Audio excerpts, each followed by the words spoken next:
It's Monday in Paris, and that means one thing and one thing only. Another episode of the Earful Tower, brought to you by me, Oliver G., an Australian in this wild world of Paris, trying to figure it all out. This episode is brought to you by French Today audiobooks.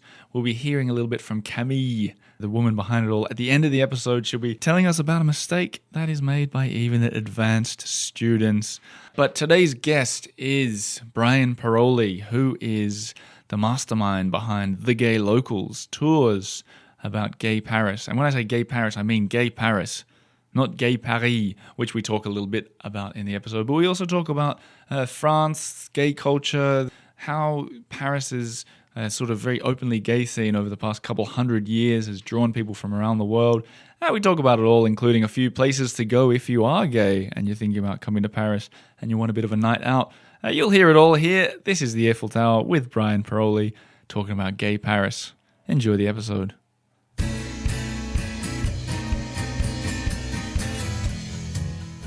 Bryan Pirolli, welcome to the studio. Hello. How are you doing? Doing wonderfully, thank you. You look like you just cycled across town. I did as I do. What a guess. Are you a cyclist in the city? I am a cyclist. You're a bit of an athlete.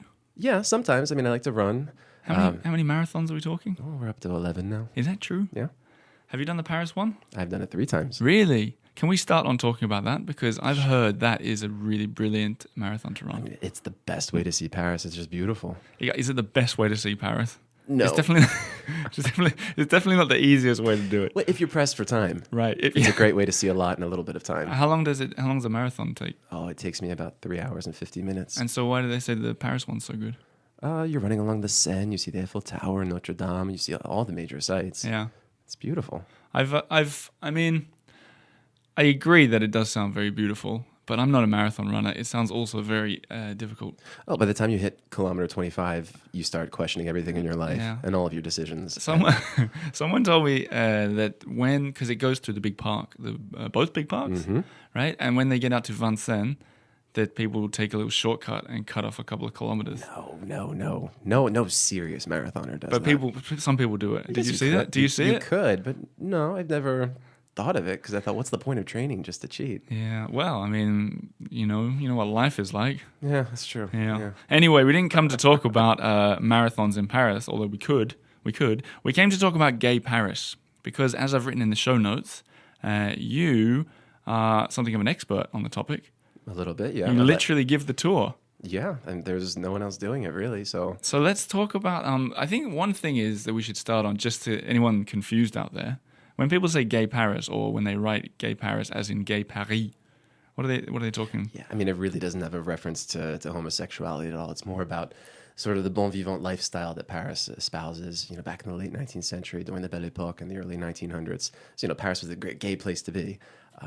It wasn't directly related to gays and lesbians, though. Right. And then the gay and lesbian community saw the chance and took the hashtag and jumped on the back of the Belle Époque. We've reappropriated it. That's smart. Made it our own. That's smart. I was watching Midnight in Paris last night. Have you seen that one? Mm-hmm. It's partly set in that Belle Époque area. Mm-hmm. Exactly. Yeah. Anyway, gay Paris. So that's a thing that many people.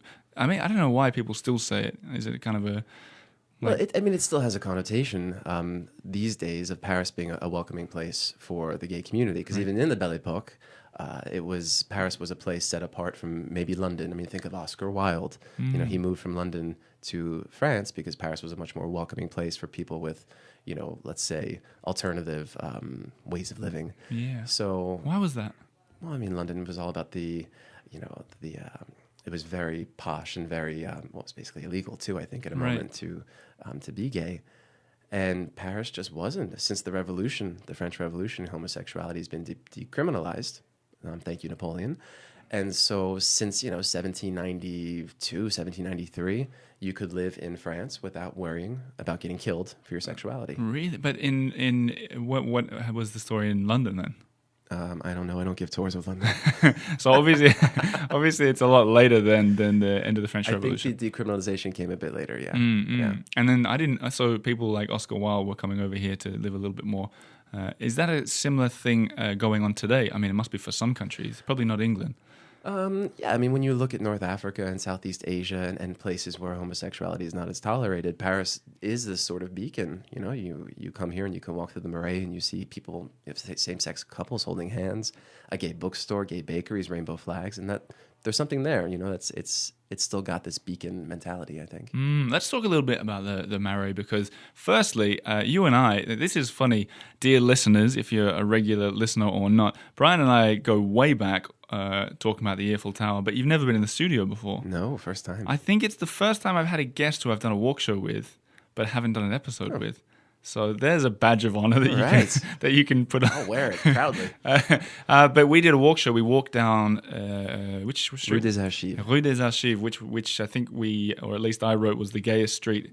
Is that what we called it? I think that's an accurate representation. Is it? Now explain why. I mean, people are listening. Maybe they've never been to Paris. Mm-hmm. Maybe they're gay as well, and they're wondering why is there a street that we could dub the gayest street in Paris. Talk me through it. Yeah, well, I mean, the Marais historically was very run down after World War II, and through gentrification efforts in the 60s and 70s into the 80s and 90s, it just became a sort of enclave of gay culture. This happens in a lot of places. London has Soho, the West Village in New York, places that before you wouldn't want to live into. The gays come in and they're like, all right, we'll spruce this up. Right. And the next thing you know, there's gay bars and shops and boutiques and everything. Kind of like Queer Eye for the Straight Guy. Exactly. Yeah. We come in and we make things. Yeah. We scrub them up. Yeah. And so the Rue des Archives is the main artery through the gay part of the Marais, which also has a strong Chinese and Jewish community as well. So, I always make the joke that a lot of the persecuted people like to kind of hang out together in the same neighborhood. Do they get on well together? Now, yeah. Back in the day when they started in the 70s and 80s, there was a bit more tension. Right. But now it's fine. You walk through the Marais and it's a very multicultural, mixed and just lovely place to walk through. Right. And so how, let's say you're a tourist, you're walking down the Rue des Archives, and how would you tell that it's a gay street? Oh, you'll know right away. How? Never explain. So you'll walk up Rue des Archives, and if you where are we starting though? Walk me through it. All okay. Right. Picture it. So we're getting out of Hôtel de Ville, out of the metro station, and we cross Rue de Rivoli, and we start walking up past the BHV to Rue des Archives. Right. Okay. And for the first thing you're going to see if you look down is the rainbow crosswalks. The rainbow crosswalks, where the crosswalks were painted in rainbow colors last year in the summer, was an initiative by the mayor. Following the gay games that happened in Paris, a sort of gay Olympics. Anne Hidalgo, if you're listening. Yeah, so Anne painted those for us. They were meant to be temporary, but then they got graffitied just before Gay Pride, and she kind of doubled down. Well, let's tell it how it is. Sorry. I mean, they graffitied as in homophobic slurs, not just smiley faces and cats. No, it said basically, gay people get out of France. Right. And using quite graphic language, I think, as well. And so what was the reaction of the gay community to that? So we were obviously not happy about that, but we were very proud and happy that the government did react very quickly. They came out, they fixed it up immediately, and then Anne went and actually painted more rainbow crosswalks Are you on the first name basis with the mayor? Not yet, one day. One day. Madame Hidalgo. Yeah, that's better. So when you look down in the Marais, you can see these rainbows right away. Yeah. And this, you have to imagine as well, we're in Paris, we're in the capital of France. This is the only quote-unquote gayborhood that you'll see in France. No other city has anything like this in the country. So it's kind of important to have these things. It is also interesting that it just came last year.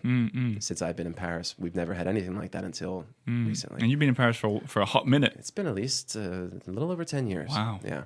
Yeah, okay. So, you look down, you see the rainbows, and then you look up. Some of the street signs are decked out with rainbows as well. I saw there's an Invader, the street artist with the mosaic tiles. There's one of them with a rainbow on the background there you as well. Go. See, everyone's jumping on the bandwagon. Yeah, right. You've got a couple flags flying around. Yeah, the French aren't that big on waving rainbow flags, but especially during Gay Pride, they're out there. But really, if you're a human being with a set of eyes at all, when you walk down Rue des Archives and you're walking up from BHV, you'll notice a large male population mostly, and it just takes a look at the names of the bars like Cox or Open Cafe to realize, I think I'm there. Yeah, I think I made it. And guys just filled the terraces drinking beer and vodka tonics, all night long on the weekend. And so this is exactly where we did that walk show where we were walking around, and there was a gay bakery as well. Le Gay Choc. Which is a bakery that serves up baguettes and other pastries in the form of I can say it, right? You can say in the it. form of male genitalia, a penis. A penis. There, penis you said baguettes. it. But I said it. And they call it a baguette magique. It's the baguette magique. See, and it's not just baguettes. They do brioches and stuff like that. Brioche, raspberry tart, even galette de roi after Christmas. They do it all. And the baguettes conveniently come in 3 different sizes. All right. So you can choose. And why is it called Le Gay? Actually, I think it's called Le Gay Choc just because the original baker's last name happened to be Le Gay. I don't really think it had anything. Maybe named after the Belle Epoque. Maybe. And he just went with the hashtag. And he's like, I see what's happening here. I'm doing it. It's funny because we talked about all this. I think you ate the Le Gay brioche. I had the brioche. Yeah, on the video. But it's funny because I remember this stuff because we did the video together. But I'm thinking a lot of listeners maybe didn't watch that video. You should sign up on Patreon, guys, to watch the video. So we did that walk around the Rue des Archives. But it's beyond that as well. The Gay Quarter. Do you know where the sort of city limits of the neighborhood? Yeah, if you wanted to sketch it out loosely, you've got the Pompidou to the west, and the boulevard where Pompidou is mostly, sort of the limits of the gay district. But there are gay bars that spill out into Leal as well. You've got Banana Cafe, you've got Sly, you've got the Bear's Den for men of a certain age and size who What does that mean? I don't know what that bears. means. What's a bear? Oh, you're playing innocent now. Well, maybe there's a listener out there who doesn't know. Well, bears is a subculture of, if I can say that, I think, a subculture of gay men who tend to not fit into maybe the younger set or the guys with maybe less facial hair. Right. So it tends to be older men, again, of a You're saying certain big size. hairy guy.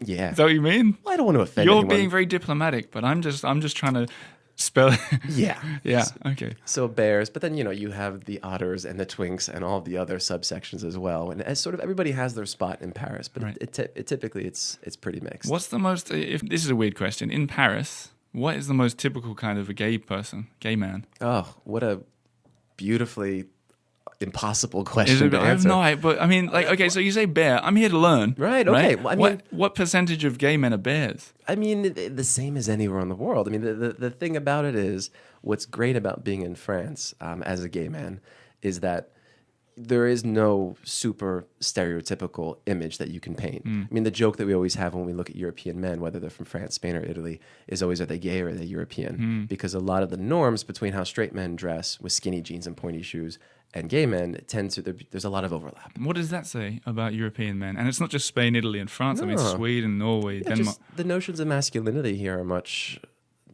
more open. And I how's think. that for you as an American man? Awesome, because nobody here ever says, "Oh, you're gay." They go, "Oh, you're American." So I'm like, American first. Wow, And- that's interesting. Yeah. And in America? Oh, it's the other way around. Really? They're like, "Oh, you're gay, right?" It's like, So that's pretty interesting. Like this whole thing about European men being quite effeminate. Where is that? Is that something? well, I don't think it's effeminate. I think it's only effeminate as compared to American or British or maybe Australian Right. notions of masculinity, where we're much more rugged, the frontier, the new world, and all of that. And Europe's like, yeah, we did that. We've got culture. We've got good food. Like, let's enjoy it a little Yeah, bit. right. So it's a weird thing to adapt to, but I loved it. It's Yeah. amazing. So what's it like? You mentioned something that intrigued me. Being a gay man in Paris, you said being a gay man in Paris. What's that like in Paris / in France? Is there a big difference? Well, obviously in Paris it's much easier. To walk down the street and hold someone's hand. It's a bit more cosmopolitan. Although anywhere in the country you'll have issues if there is someone who happens to be homophobic. So, Right. like anywhere in the world, you Sure. can go to the most open society, and all it takes is one idiot. What is the most openly gay-friendly society? Is it San Francisco? I mean, San Francisco would be one of them. New York as well. But I imagine if you go to I wonder. I mean, maybe one of your listeners will know. I wonder if in Copenhagen and Sweden, if people are just like, meh. I think people are pretty relaxed in Sweden. I know that much. But yeah, if you're listening and you know the statistics, they do. I know there's a gay index. Yeah, there's indexes of how many homophobic incidents occur. Right. And so that is a good indicator of where things are happening and what kind of incidents are happening in France as well. But it's in France, the numbers are very low comparatively. But France compared to Paris? A little bit worse.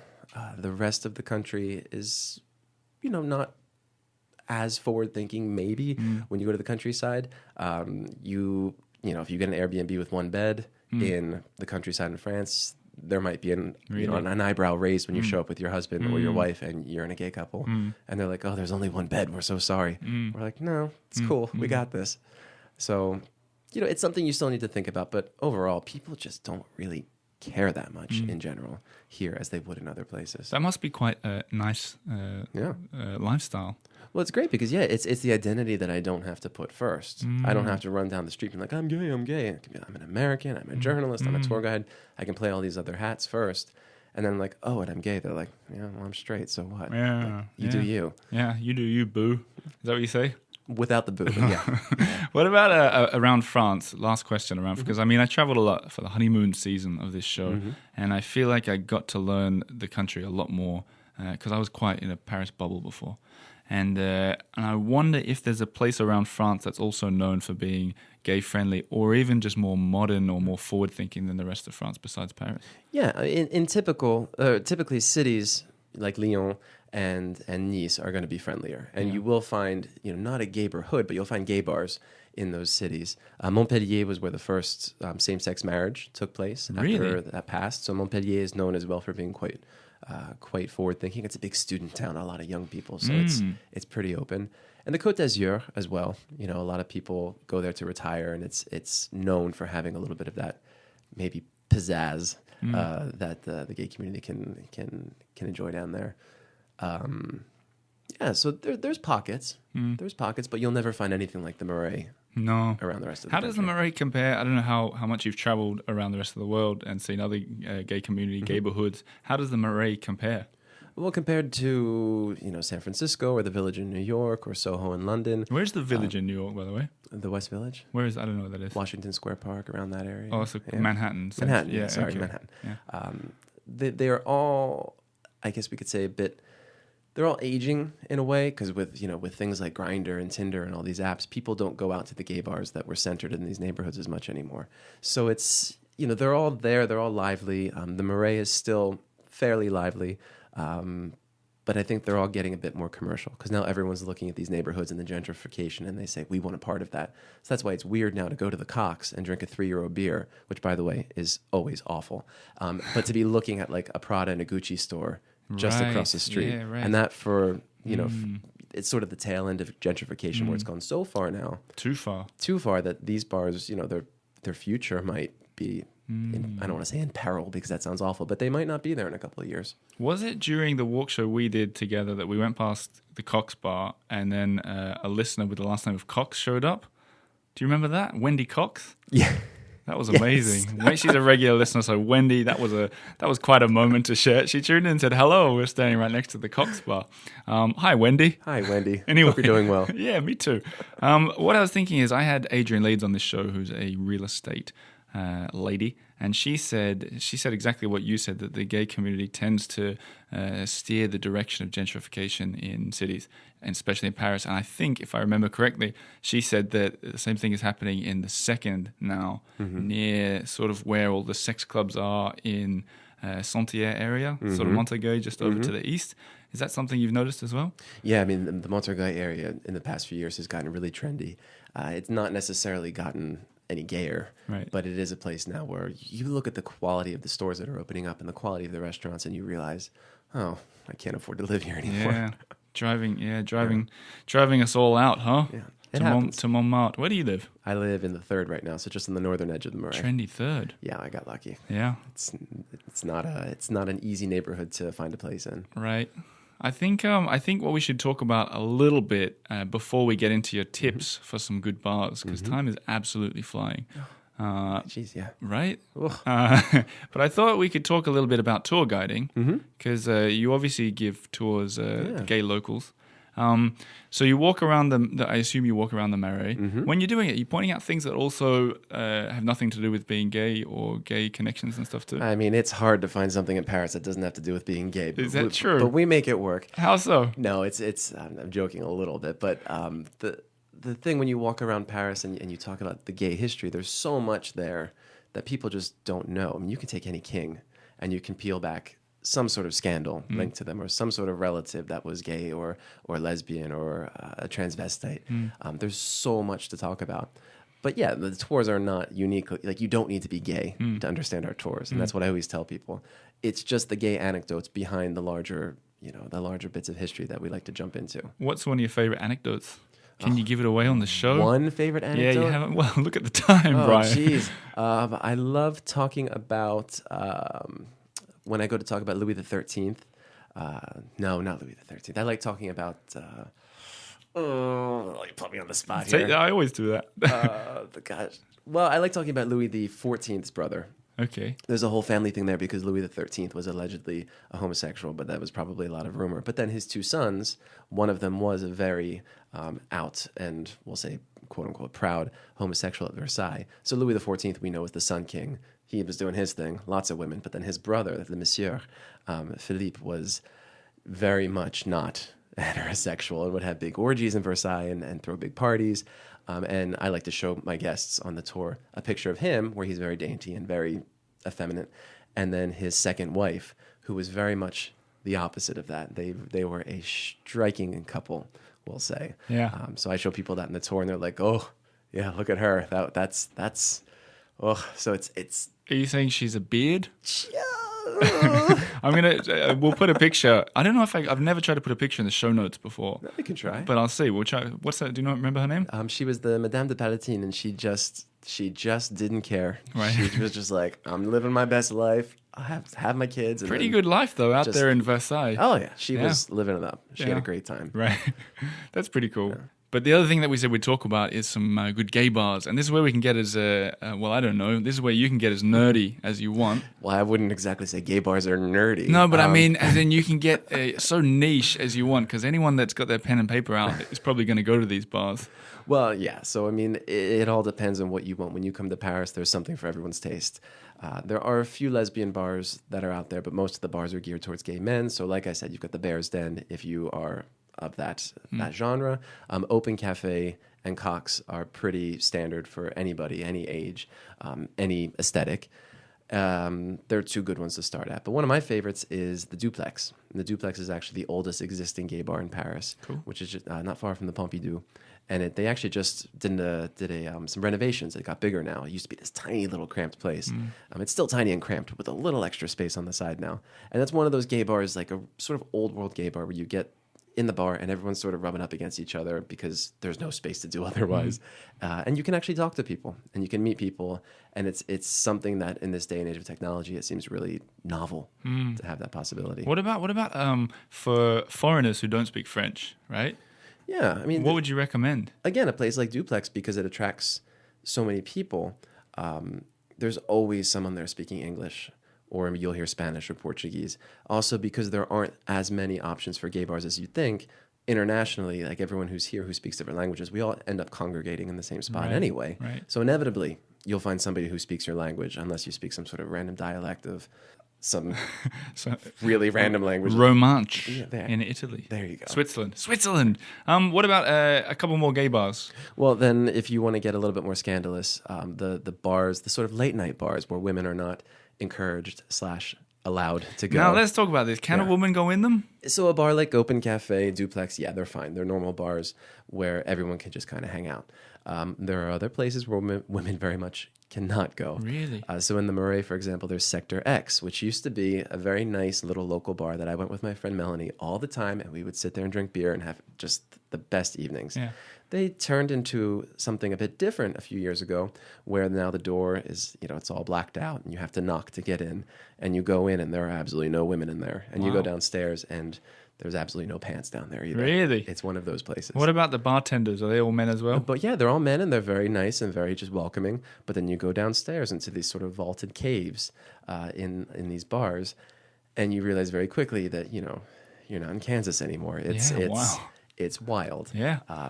And the biggest one in Paris that everyone goes to, well, everyone, I haven't been there in years, and never sober, is called the Depot.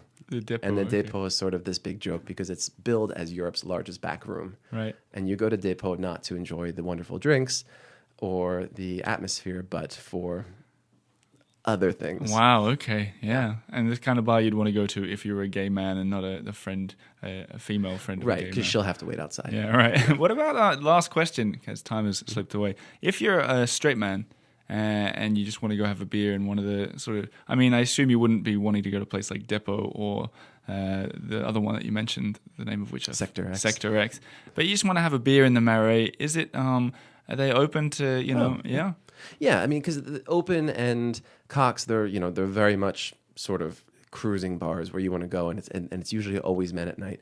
But there are dozens of other cafes that are frequented by majoritively gay men. Like across the street from Open, there's the Cactus, which is a cute little cafe. There's nothing flagrantly gay about it. It's just a little cafe that happens to address a certain clientele. But yeah, straight men and women can go hang out there as well. I mean, even at Open, if you go in the afternoon, you see families, straight families with their kids having lunch.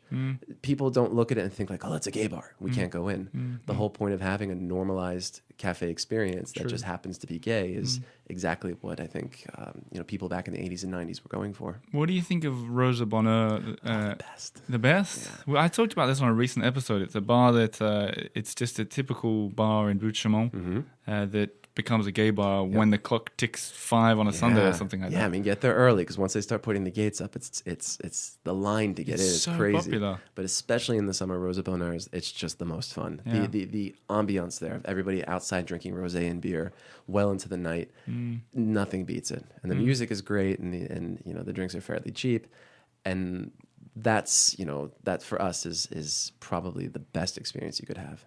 Great. And I had another question still. Go for it. What are there French music singers and bands and stuff that are considered gay icons? I mean, you've got Dalida. Yeah. So and you've got Mylène Farmer, who's sort of like, I guess Madonna would be in the States. I call Dalida the Madonna of France. Do you think that's fair? Yeah. Because she sold so many records. I feel like she's more like Cher, though. Ah, yeah. In like the kitsch factor. Yeah. I think Mylène Farmer might be more like Madonna. What is it? Mylène Farmer. Mylène Farmer. Music good? Yeah. Actually. Yeah. It's not terrible. Do you like Dalida's music? It's all right. I mean, I'm never going to go to Spotify and be like, Dalida. But it's when it plays in the clubs, people go Is there crazy one for it. song like that's considered a French gay icon song? Oh. Like a Kylie Minogue kind of right up there? Well, I think one of Mylène's song, I think it's called Sans Contrefaçon, and it's all about this woman singing about being a boy. Right. And it's like very gender bending. And she talks about a very famous historical transvestite in the song as well, which I love as a tour guide. But I think that might be one of them. When that comes on, people tend to lose it. Oh, right. I think we've given everyone all the information that they ever possibly could start with. But what I want to talk about while we finish up here is you've written a book. As well, yeah. And it's sitting right in front of me. It is. Travel journalist informing tourists in the digital age. That's it. It's not anything to do with the Marais and the gay quarter. No, unfortunately, there's very little about homosexuality. It's not very flamboyant, the cover anyway. No, it's painstakingly academic in its approach. But it's a book that I wrote while tour guiding, while I was doing my PhD thesis about travel journalism and everything I was living. And I talk quite a bit about my tour guiding experiences in it because I feel that informs a lot of what I do as a journalist as well. But it was just a fun project to do, and to have your name on a book, can't complain, right? That's amazing. So I've got that. I'm going to read it. You guys at home can find it. I'll put links in the show notes as well as on the website, theearfultower.com. But you've been listening to Bryan Pirolli. Thanks for coming into the studio. Thank you. And onwards. Let's do it. I never say onwards before, but... I got to go somewhere, right? All right, well, let's go forwards. Thanks for coming into the studio.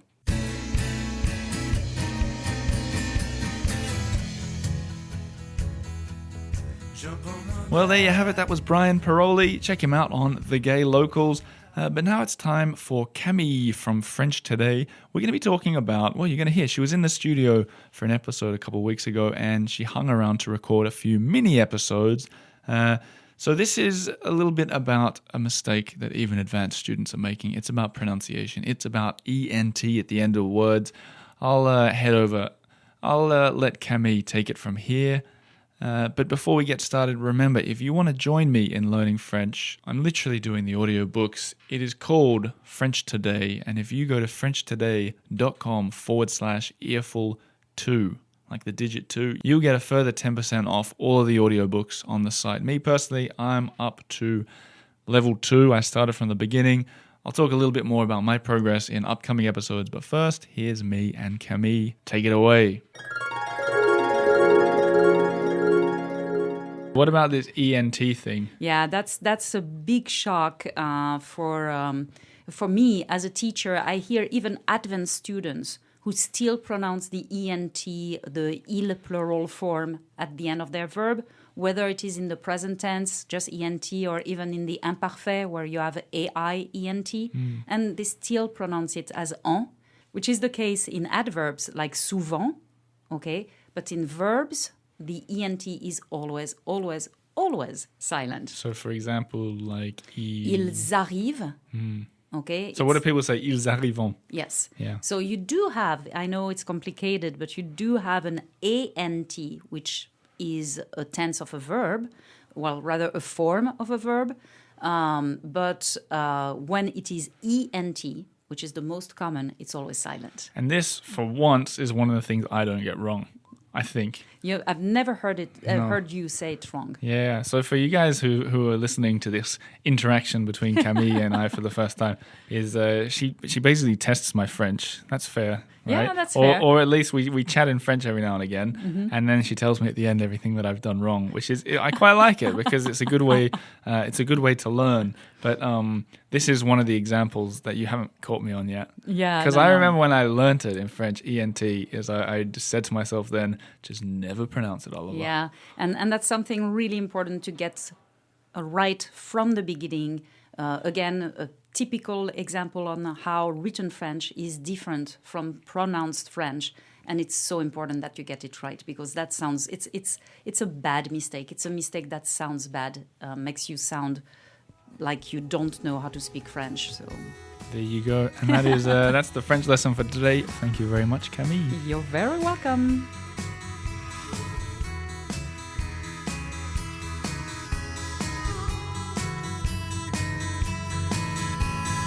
I don't really know where we are.